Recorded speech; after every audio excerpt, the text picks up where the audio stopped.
बिस्मिल्लाहिर्रहमानिर्रहीम। तो आज हम थ्योरी कवर करेंगे एक्सरसाइज 2.1 की, और ये है ऑपरेशन ऑन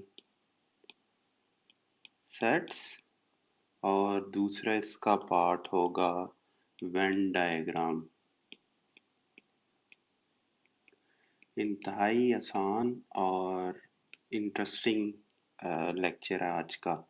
ये तो आप पहले पढ़ चुके हैं, यूनियन, इंटरसेक्शन वगैरह मैट्रिक के मैथ में। वेन डायग्राम एक नया कंसेप्ट है, लेकिन इंतहाई इंटरेस्टिंग और आसान है, बहुत ही ईजी है। तो इसलिए थोड़ा सा मैं तेज़ी से चलूँगा आज, और ये लेक्चर भी थोड़ा छोटा होगा। इसके बाद एक्सरसाइज हम देख लेंगे। रिलेटिवली ये थोड़ा छोटा लेक्चर है आज का। तो वेन डायग्राम, इन दोनों की प्रैक्टिकल एप्लीकेशंस तो बहुत ज़्यादा है। वेन डायग्राम की तो जब मैं अभी आगे चल के पढ़ाता हूँ तो फिर बताऊंगा कि उसकी प्रैक्टिकल एप्लीकेशंस क्या है। सेट्स वगैरह की मैं आपको बता चुका हूँ कि ये जो हैं, जिस तरह एक फिल्म में साइड हीरो होता है ना, सपोर्टिंग रोल जिस हीरो या हीरोइन का होता है, वो रोल सेट्स का तकरीबन हर मैथमेटिक्स की ब्रांच में होता है। ठीक है। आपने पिछले चैप्टर में भी देखा कि रियल नंबर्स की जब हमने प्रॉपर्टीज डेवलप की तो सेट्स को ही हमने इस्तेमाल किया, और रियल नंबर्स को रिप्रेजेंट करना सेट्स के अलावा मुमकिन नहीं है। Real number is union of rational and irrational numbers, और रैशनल नंबर्स आपको याद था कि हम इस तरह रिप्रेजेंट करते थे। पी ऊपर है और क्यू नीचे है, where P and Q belong to integers and Q is not equal to 0। तो ये सबसे कन्वीनियंट मेथड है सेट टेबुलर मेथड में इसको लिखना। इसी तरह ये तकरीबन हर ब्रांच में जहाँ नहीं भी आपको नज़र आएंगे ना इस चैप्टर में, मसलन मैट्रिसेस में नहीं नज़र आ रहे, पोलिनोमियल्स में नहीं नज़र आ रहे, और आगे चल के प्रोबेबिलिटी का सेक्शन चैप्टर है, प्रोबेबिलिटी से रिलेटेड है, उसकी तो थ्योरी ही सेट्स की बुनियाद पर डेवलप करते हैं हम। तो उसमें भी लेकिन आपकी बुक ने अवॉइड किया हुआ है, लेकिन इसका ये मतलब नहीं है कि सेट्स वहाँ नहीं इस्तेमाल होंगे। तो प्रोबेबिलिटी मैं फिर आपको अभी वेन डायग्राम में बताता हूँ कि प्रोबेबिलिटी की क्या प्रैक्टिकल एप्लीकेशन है। तो उसकी थ्योरी डेवलप करने के लिए सेट्स इस्तेमाल होते हैं। तो सारी बहस का मकसद ये है कि पहले ही बताया था कि सेट्स को इजी नहीं लेना आपने। इजी हैं लेकिन काम बहुत अहम करते हैं। तो चलें ऑपरेशंस इनके देखते हैं। ऑपरेशंस पहले आप पढ़ चुके हैं, तो ज़रा हम तेज़ी से देख लेते हैं कि कौन से ऑपरेशंस हैं जी सेट्स के। पहला ऑपरेशन था इसका यूनियन,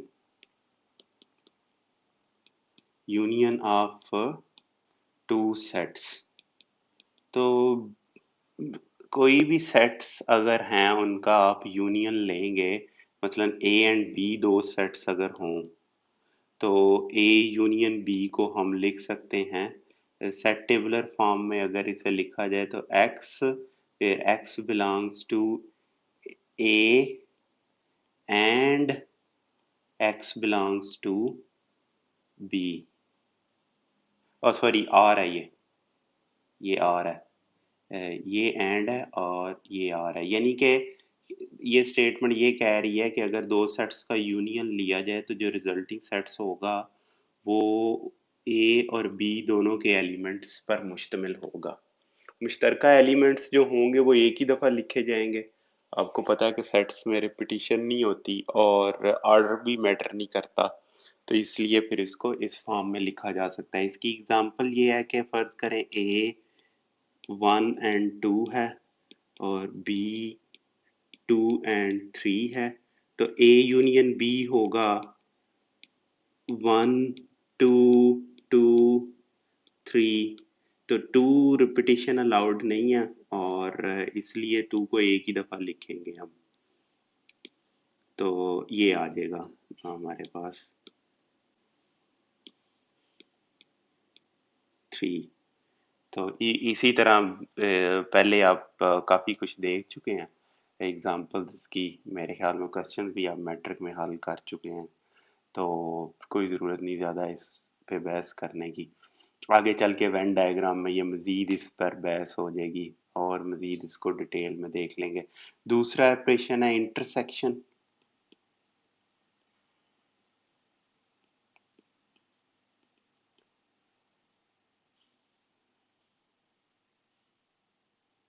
ऑफ सेट्स, यही एग्जांपल ले लें ए और बी की, तो ए यूनियन बी क्या होगा, x such that x belongs to a and x belongs to b। तो यानी कि ये एंड इधर समझ लें कि ट्रांसफर हो जाएगा। ये सिंबल डिफरेंट है, यूनियन का इस तरह होता है, ज़रा स्मूथ होता है, और इन्वर्टेड वी है एंड का, ये आपने ख्याल रखना। अच्छा जी, तो ऊपर वाली एग्जांपल दोबारा ले लेते हैं हम। 1 and 2, b is equal to 1 2 and 3। तो दोनों में कॉमन कौन से हैं एलिमेंट, सिर्फ और सिर्फ 2 है, तो रिजल्टिंग एलिमेंट सिर्फ हमारे पास 2 मिलेगा इसमें। A and B, A intersection B 2 के इक्वल होगा, क्योंकि 2 ही वो एलिमेंट है जो दोनों में मुश्तरक है। अब डिसजॉइंट सेट्स देखते हैं।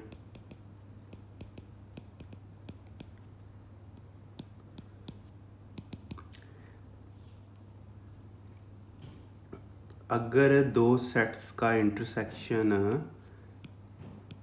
एम्प्टी सेट हो तो ए और बी डिसजॉइंट सेट्स कहलाएंगे। इसमें ये है कि डिसजॉइंट सेट्स ऐसे सेट्स होते हैं जिनमें कोई भी कॉमन एलिमेंट ना हो।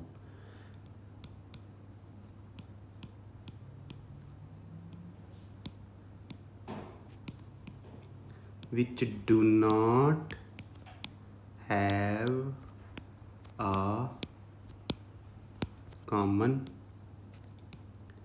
element। मसलन अगर A 1 and 2 हो और B 3 and 4 हो, तो A union B will be empty set, क्योंकि ये दोनों इन दोनों से मुख्तलिफ हैं, कोई ये आपस में इक्वल नहीं है, तो इसलिए ये एम्प्टी सेट होगा और ये डिसजॉइंट सेट कहलाएंगे। और इनको मेरे ख्याल में म्यूचुअली एक्सक्लूसिव भी कहा जाता है।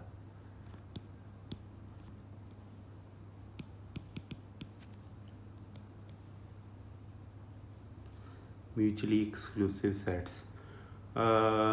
अच्छा जी, इसकी एग्ज़ाम्पल और भी हो सकती है कि इवन और ऑड सेट्स जो हैं वो म्यूचुअली एक्सक्लूसिव या डिसजॉइंट सेट्स होंगे, इसका इंटरसेक्शन एम्प्टी सेट ही आएगा। और वैसे इनका यूनियन जो है, हाँ, इनका यूनियन आएगा नेचुरल नंबर्स का सेट। और ओवरलैपिंग सेट्स, ओवरलैपिंग सेट्स हैं जो एक दूसरे के ऊपर ओवरलैप कर रहे हो। ये अभी पिक्चर फॉर्म में हम इन्हें ड्रा करेंगे तो ज़्यादा क्लियर हो जाएंगे। इधर नंबर्स फॉर्म में इस तरह है कि कोई ना कोई एक एलिमेंट ऐसा हो जो दूसरे सेट में भी मौजूद हो, तो वो ओवरलैपिंग सेट्स कहलाएंगे। ये ओवरलैपिंग सेट्स हैं क्योंकि अगर इंटरसेक्शन लिया जाए तो हमारे पास 3 आता है और 3 दोनों में मुश्तरक है, और 3 पे आके ये दोनों ओवरलैप कर रहे हैं, इसलिए ये ओवरलैपिंग सेट्स कहलाएंगे।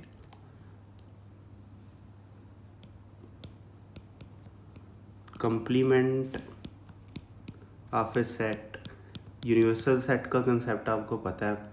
यूनिवर्सल सेट में से नेगेटिव कर दिया जाए अगर किसी भी सेट को, तो जो मिलता है वो कंप्लीमेंट सेट कहलाता है।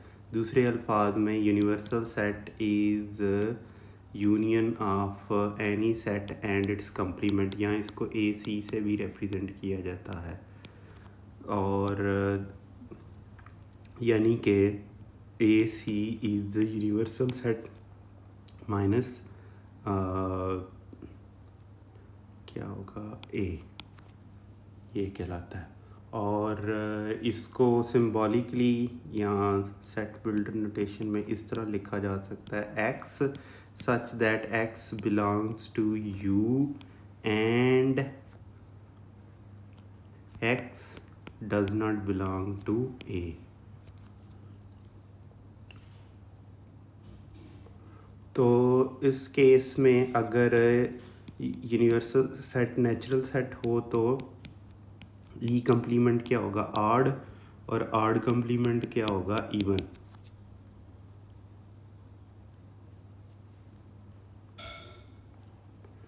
अगर इंग्लिश लैंग्वेज की बात करें तो W को अगर सेट ऑफ वॉवल्स कह लें, C set of consonants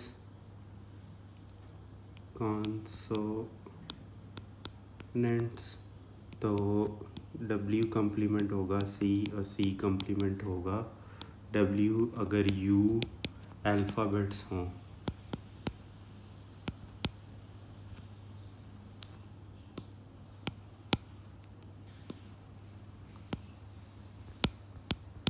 alphabet set. चलें जी, डिफरेंस ऑफ टू सेट्स अभी थोड़ा सा ऊपर डिस्कस किया है।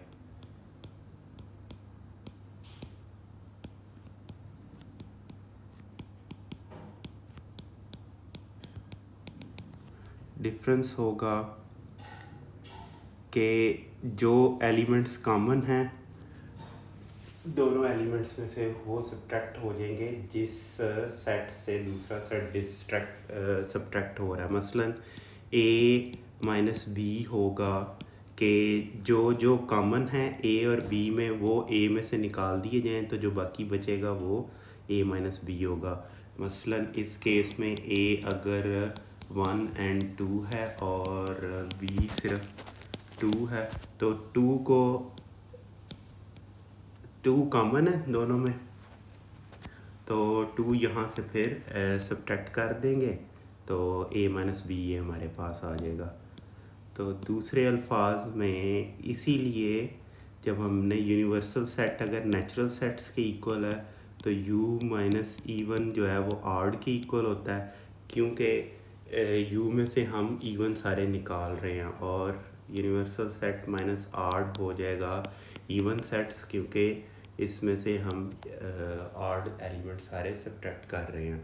फ़र्ज़ करें a u रियल्स नंबर हैं और इसमें से फ़र्ज़ करें हम ये जो ऊपर b है वो सब्ट्रैक्ट कर रहे हैं, तो फिर कैसे लिखेंगे, तो फिर इसको ऐसे लिखना पड़ेगा सेट बिल्डर नोटेशन में u minus B is equal to, ये हो जाएगा x such that x belongs to R and x is not 2, या इक्वल कर लें या x is not equal to 2। तो फिर इस तरह करके लिखना पड़ेगा कि हमने सिर्फ यूनिवर्सल सेट में से या रियल नंबर्स में से सिर्फ और सिर्फ हमने 2 को निकाल दिया, बाकी सारे के सारे रियल नंबर्स हमारे पास मौजूद है। एक और चीज़ जो देखने वाली है कि a माइनस बी माइनस ए के इक्वल नहीं होता, ये आपने याद रखना है। उसकी वजह ये है कि ऊपर वाली एग्ज़ाम्पल ही हम देख लेते हैं, b माइनस ए, और इस केस में हो जाएगा, यानी कि चलें दोबारा लिख लेता हूँ क्योंकि पेज आ गया कोई कि जी a एंड b क्या है। फ़र्ज़ करें कि a है 1 एंड 2 और b है 2 और a minus B will not be equal to b minus A, क्योंकि b minus A empty set होगा और a माइनस बी 1 के इक्वल होगा। a माइनस बी 1 के इक्वल इसलिए है कि b 2 के इक्वल है, तो b को सब्ट्रैक्ट किया, 2 एलिमेंट निकाल दिया a में से तो 1 बचा हमारे पास, और b माइनस ए एम्प्टी है क्योंकि 2 कॉमन था, 2 को निकाला b में से तो वो एम्प्टी बचेगा, 1 कुछ भी नहीं, ये नहीं आप कह सकते हैं कि जी के A is not equal to ये -1, ऐसे नहीं है। यहाँ इसको आप कहें जी के इस तरह करके लिख लें, नहीं, ये अलाउड नहीं है, बिल्कुल भी ये अलाउड नहीं है। अच्छा जी, चलें, ये ख़त्म हुआ हमारे पास थेरी इसकी ख़त्म हुई, ऑपरेशन ऑन सेट्स की। अब हमने देखना है वेन डायग्राम को। वेन डायग्राम सिर्फ और सिर्फ ये जो कुछ हमने अभी किया है, ऑपरेशंस परफॉर्म किए हैं, इनको पिक्चरस फॉर्म में लिखने का, पिक्टोरियली रिप्रेजेंट करने का एक मेथड है। अभी तक तो हमने सेट्स फॉर्म में इनको लिखा था ना, तो ये पिक्चरस फॉर्म में इनको लिखने का तरीका वो वेन डायग्राम कहलाता है। उसमें हम करते ये हैं कि यूनिवर्सल सेट को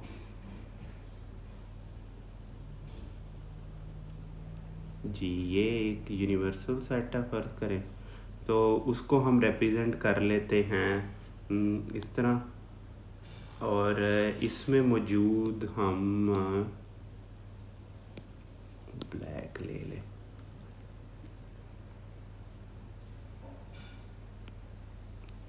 यहाँ चले इसको ज़रा थोड़ा बेहतर करके ड्रा करते हैं।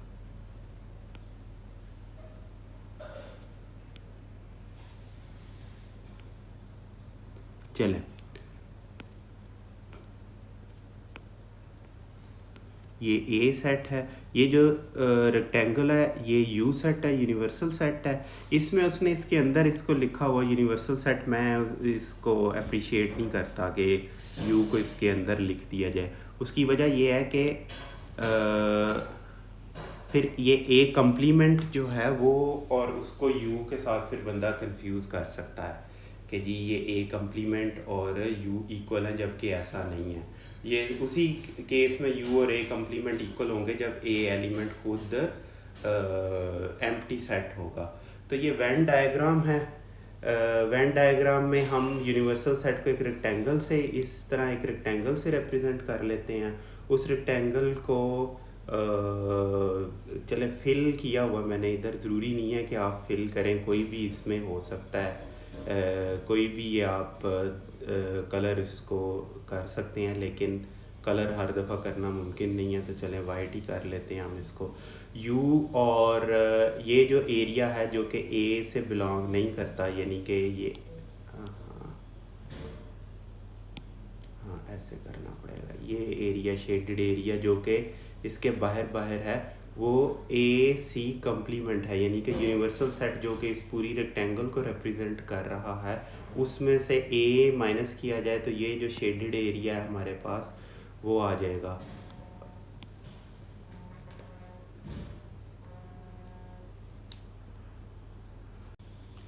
तो इस केस में कन्फ्यूजन पैदा हो सकती है जी कि ये जो शेडेड एरिया है वो यूनिवर्सल सेट है। नहीं, सिर्फ ये शेडेड एरिया यूनिवर्सल सेट नहीं है, यूनिवर्सल सेट ये जो ए मौजूद है अंदर वो भी उसमें शामिल है। तो इस वजह से मेरी ज़ाती राय है कि ये यू को बाहर रिप्रेजेंट किया जाना चाहिए, बाहर लिखना चाहिए, और ए कम्प्लीमेंट को इस तरह अंदर लिखना चाहिए। चलें, खैर कोई ज़्यादा फ़र्क नहीं इससे पड़ता। तो हम अब ज़रा देखते हैं कि पिक्चरस फॉर्म में हम जो ऑपरेशन हमने अभी पढ़े हैं उनको कैसे रिप्रेजेंट किया जा सकता है। तो बजाय इसके कि मैं बार बार सारा कुछ ड्रा करता फिरूं, मैं ये ले आता हूँ, ये ले जी।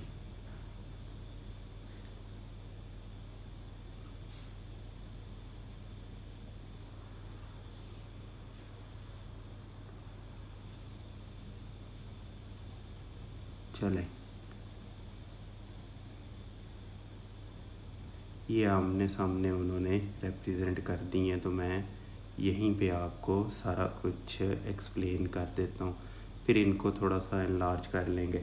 तो पहली पिक्चर आप देखें, ये नीचे नंबर लगा हुआ है इधर, पहली पिक्चर के नीचे नंबर है, यही था या मेरे ख्याल में ये था, हाँ। और ये सेकंड पिक्चर, ये थर्ड पिक्चर, और यहाँ जो नंबर 1 है 2 है ये कोरिस्पॉन्ड कर रहा है इससे, और ये 2 कोरिस्पॉन्ड कर रहा है इस पिक्चर से। इस तरह इसने ये लिखा हुआ है।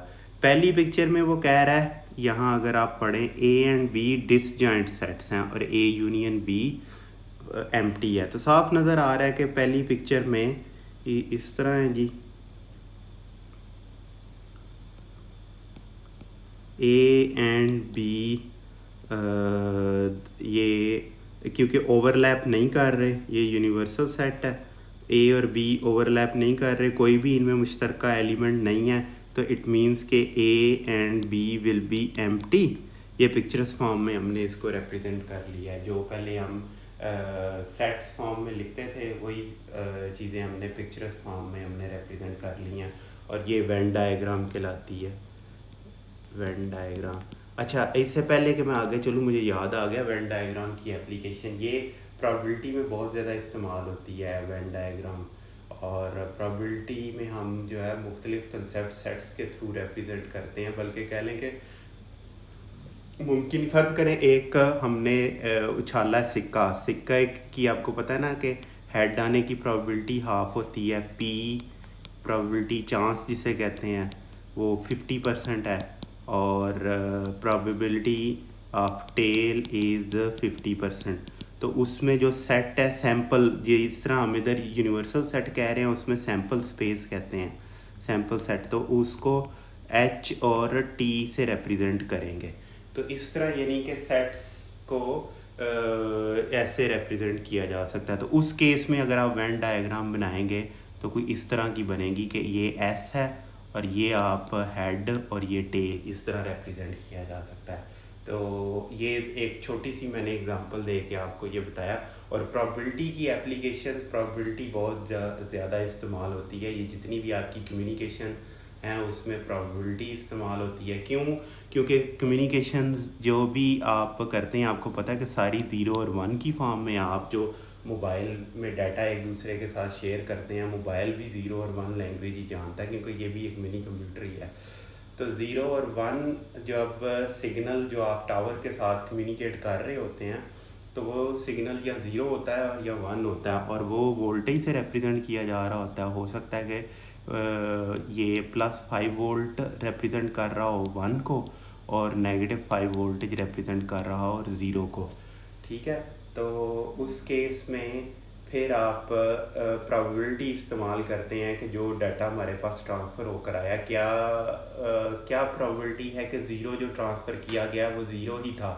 ये भी तो हो सकता है कि लाइन ख़राब हो, बारिश हो रही हो, या कोई और वजह हो। लाइन जैसे पहले अगर आपको याद हो कि जब बारिशें होती हैं, शायद अब भी होती हैं, तो ये ख़राब हो जाती है, इंटरनेट स्लो हो जाता है, PTCL की लाइन काफ़ी कमज़ोर हो जाती है। उस केस में प्रोबेबिलिटी बढ़ जाती है डाटा ख़राब होने की, नॉइज़ क्योंकि बढ़ जाती है ना लाइन में।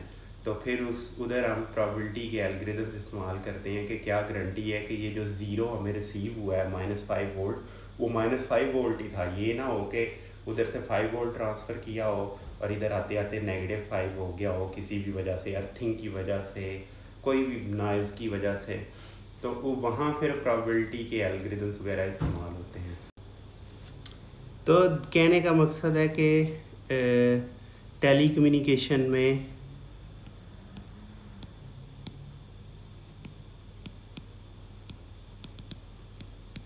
एप्लीकेशन, और दूसरा ये कंट्रोल सिस्टम्स में भी इंतहाई ज़्यादा इस्तेमाल होगी।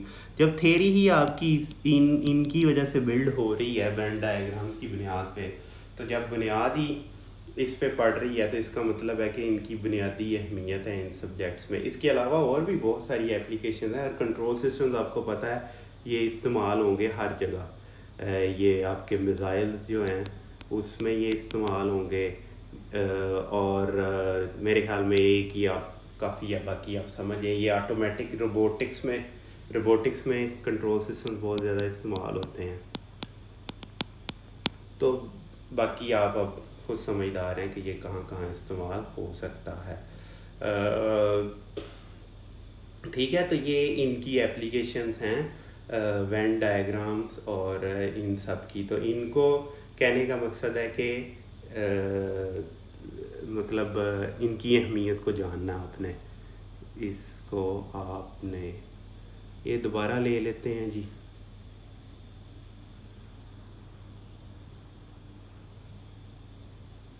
चलें,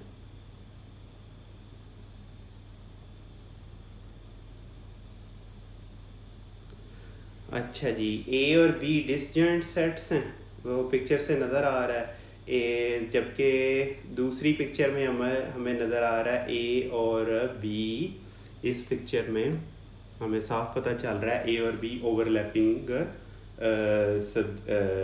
सेट्स हैं। एक तो पिक्चर से नज़र आ रहा है कि ए और बी ओवरलैपिंग है, दूसरा अगर आप इनका यूनियन लेंगे तो ये जो एरिया है जो यहाँ पिक्चर में आपको इतना, ये चले मैं ज़रा कोशिश करता हूँ सिर्फ उतना ही एरिया में बनाऊँ।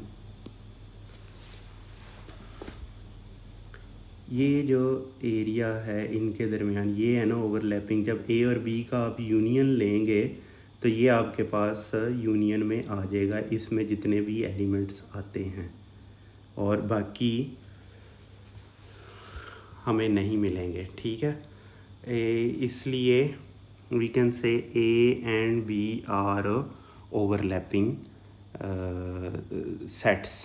और दूसरी जानिब लिखते हैं कि ए यूनियन बी क्या होगा, ए और बी तो ये हो गया, ए यूनियन बी एलिमेंट्स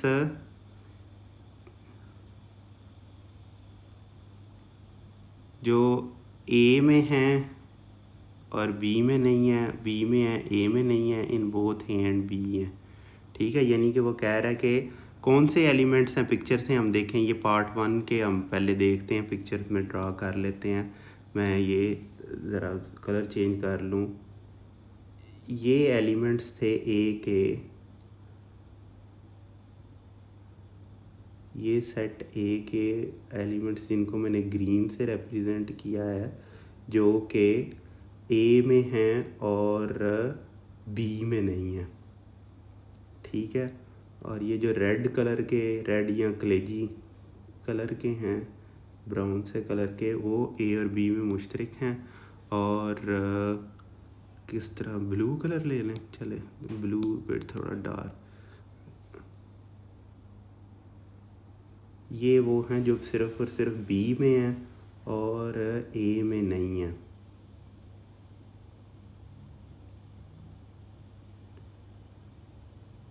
चले, तो इन सब का वो कह रहा है कि इन सब को जब इनका यूनियन इकट्ठा किया जाएगा तो ए यूनियन बी आ जाएगा हमारे पास। ये इधर मैं लिख दूं, ये ठहरे, वही कलर यूज़ करते हैं जो उधर किया है हमने, ठीक है। ये है और फिर ये कलर था वो ये वाला, और ये कलर था ग्रीन हमने यूज़ किया था वो ये वाला, ठीक है। इसको हम मिटा दें, इसको मिटा दें, चलें इस तरह। और number of A union B, ये देखें, इसका मतलब है, चलें ब्लैक पकड़ के लाता हूँ मैं,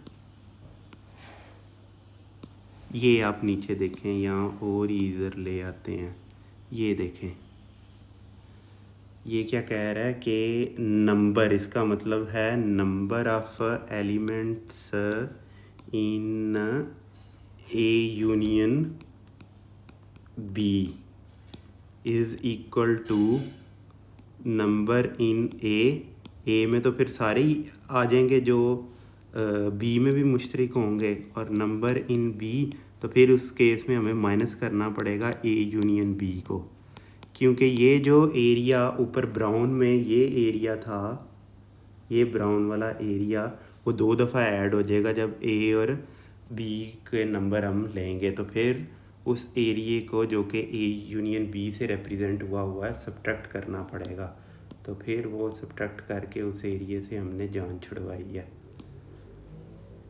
अच्छा जी, अब चलते हैं नंबर 3 की जानिब।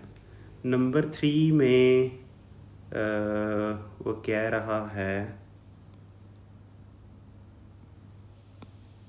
ठहरे जी पहले इनसे जान छुड़वा लें।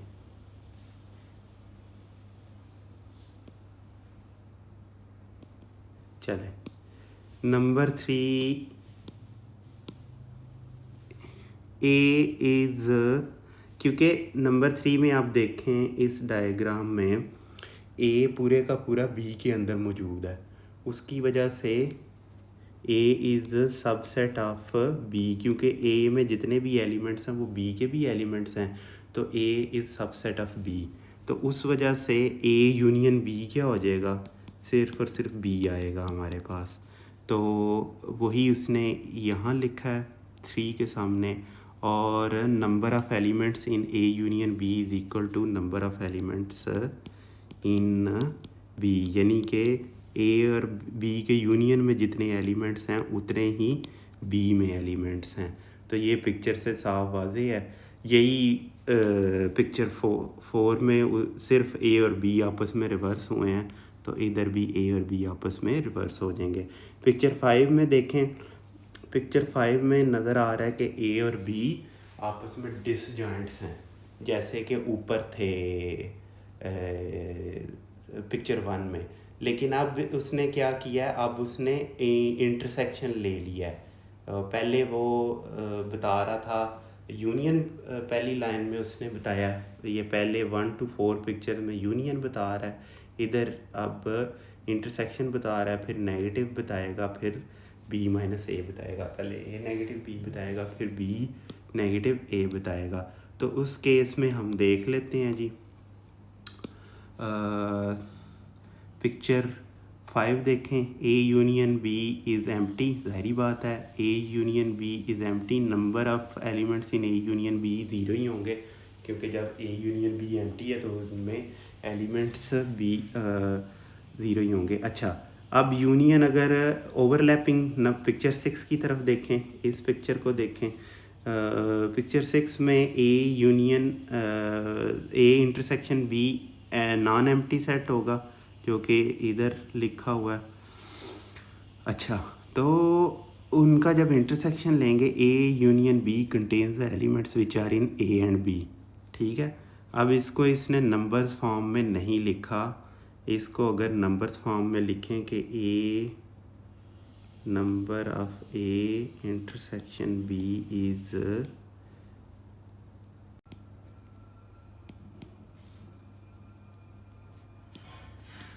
ए number of n B minus A union B, और ये मिलेगा हमें यहाँ से, इस इक्वेशन से।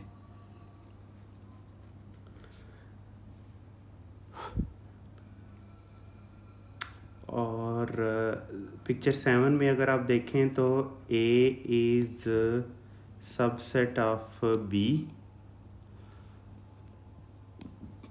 तो ए इंटरसेक्शन बी क्या हो जाएगा, बी के इक्वल हो जाएगा। तो इसलिए number of elements in A and B will be equal to number of elements in intersection है, सॉरी मैं यूनियन समझा, इंटरसेक्शन है तो ए आएगा, और ये number of elements in A है। पिक्चर 8 में अगर आप देखें तो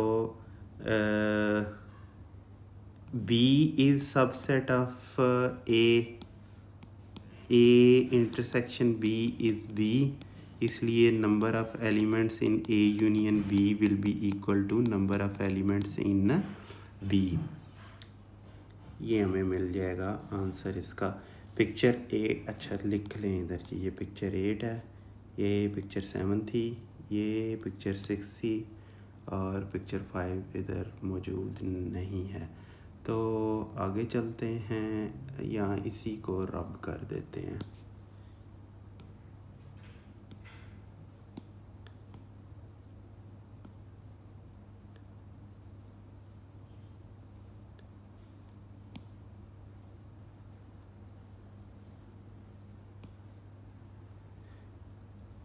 चलें जी, अच्छा अब नेक्स्ट पिक्चर 9 है। 9 में ए नेगेटिव बी हमने देखनी है। ये सारी लाइन ए नेगेटिव बी की 4 पॉसिबिलिटीज़ जो हैं।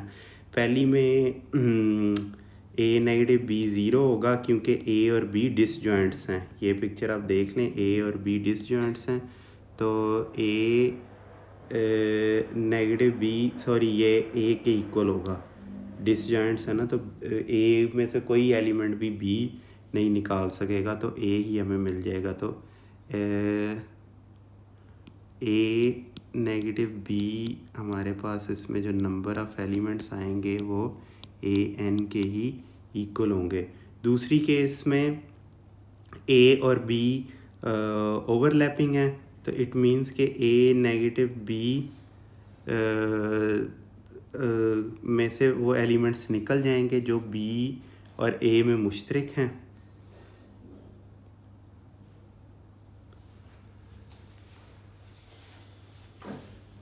इसको वैसे ऐसे लिखा जा सकता है कि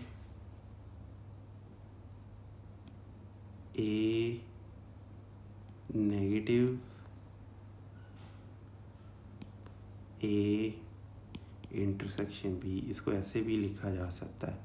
तो ये पिक्चर 10 की बात हो रही है, लिख दूँ मैं इधर, और ये पिक्चर 9 की बात हो रही है। और ये हो जाएगा ए नंबर ऑफ़ एलिमेंट्स यहाँ A minus B is equal to A, तो number of elements in n and negative B is n A. चलें जी आगे पिक्चर 11 की तरफ चलते हैं। पिक्चर 11 में ए सबसेट है बी का।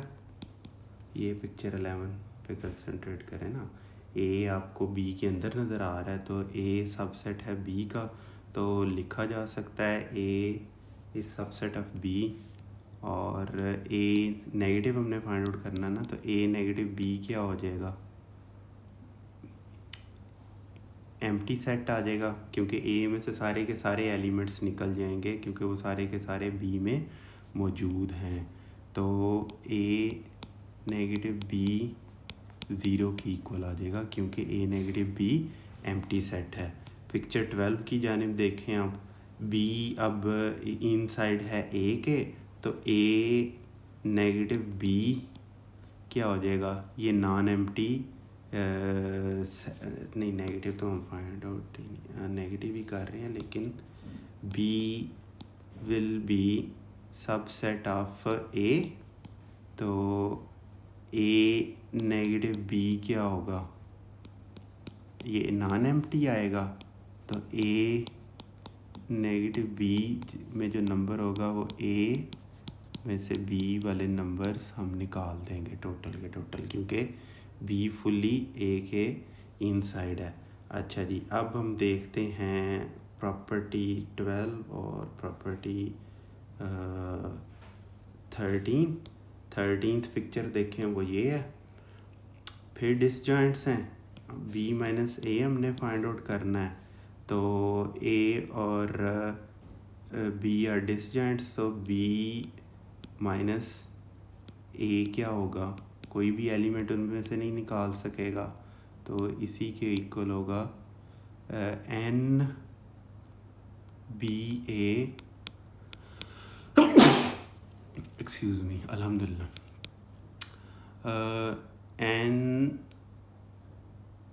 बी एंड ए, तो ये एन बी के इक्वल आएगा क्योंकि ए उसमें से कोई भी एलिमेंट सब्ट्रैक्ट नहीं कर पाएगा, डिसजॉइंट है, म्यूचुअली एक्सक्लूसिव है।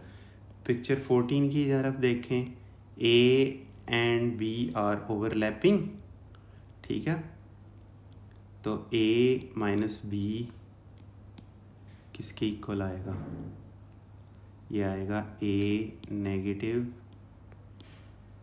ए इंटरसेक्शन बी के इक्वल आएगा, या बी इंटरसेक्शन ए कर ले इस केस में।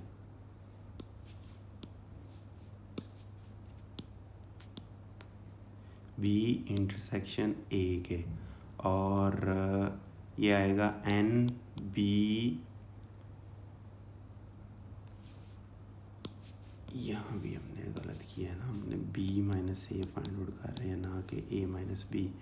और ये भी इस केस में यही आएगा, यहाँ पर b लिख लें और b minus A is n and b, negative n a और b का इंटरसेक्शन होगा।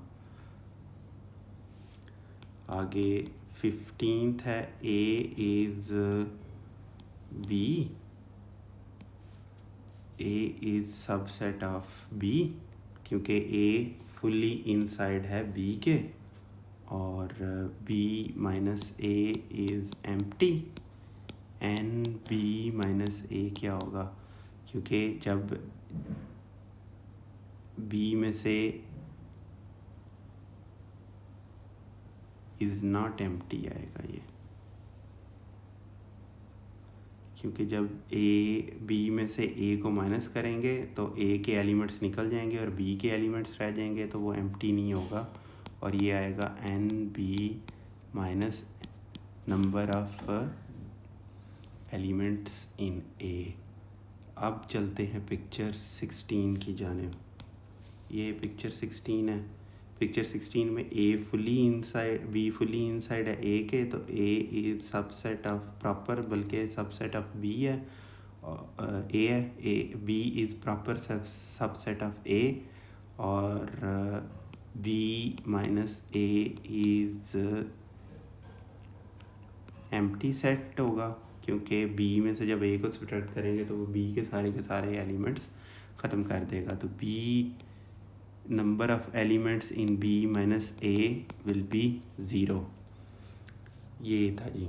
और ये तकरीबन आपकी थ्योरी ख़त्म हुई, बल्कि मेरे ख्याल में एक अभी पिक्चर बाकी है। हाँ जी, ये अब नेक्स्ट था। अच्छा, इस पिक्चर को आगे लाना पड़ेगा क्योंकि पेज ख़त्म हो रहा है पीछे, तो हम ज़रा इधर ले आते हैं, मेरे ख्याल में काफ़ी है। अच्छा जी, note 1, since the empty set contains no element therefore no portion of u represents it. ज़रूरत ही नहीं है एम्प्टी सेट को, u को के वो एम्प्टी सेट को रिप्रेजेंट करे। एम्प्टी सेट में कोई एलिमेंट ही नहीं है तो u क्या करे भाई, वो कहाँ से रिप्रेजेंट करता फिर इसको। Note 2, if in the diagrams given on the preceding page we replace b by the empty set by imagining the region representing b to vanish। ठीक है, वो फिगर 1 to a कह रहा है कि अगर इनमें हम ये कर दें, यहाँ b एम्प्टी सेट को रिप्रेजेंट करना शुरू कर दे, तो ज़ाहिर बात है इधर जो हैं वो आप एम्प्टी रख दें तो ये आपको ये मिल जाएंगे जो कि वो भी बताने लगा है। ए यूनियन एम्प्टी सेट क्या होता है, ए होता है, ए इंटरसेक्शन एम्प्टी सेट होगा। ए में से एम्प्टी सेट नेगेटिव करेंगे तो ए आएगा, एम्प्टी सेट में से ए निकालेंगे तो वो एम्प्टी आएगा। By replacing b by a by imagining the regions a and b are to coincide, यानी कि ये आपस में coincide कर दें, बिल्कुल a रीजन है। और चलें इसको मैं इस तरह कह लेता हूँ, ठहरें जी, कहना ये चाह रहा है कि ये है, ये a है, वो कह रहा है इसको डुप्लीकेट किया जाए। हाँ, और इसे अगर b कहा जाए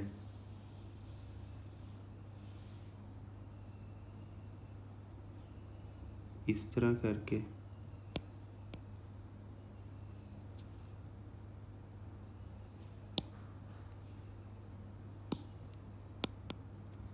तो ये a और b ओवरलैप हो गए हैं।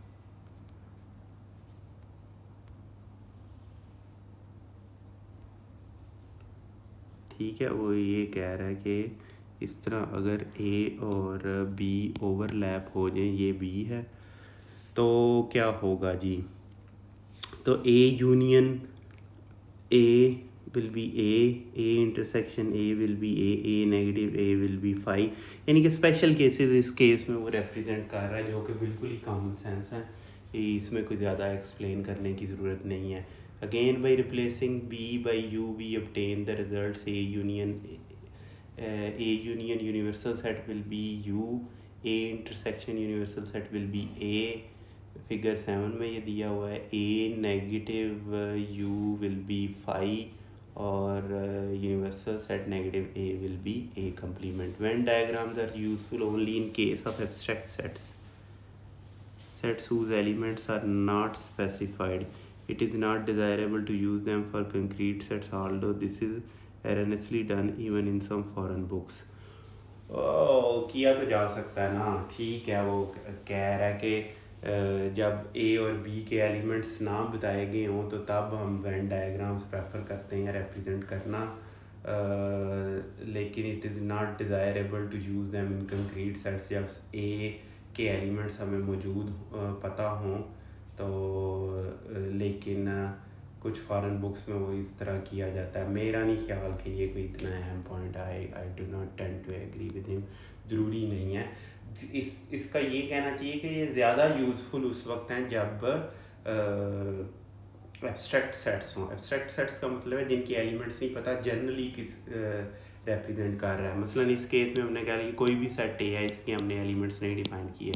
ये जैसे ही हम इसके 1 और 2 ये कह दिया तो इस केस में ये कंक्रीट सेट हो गया.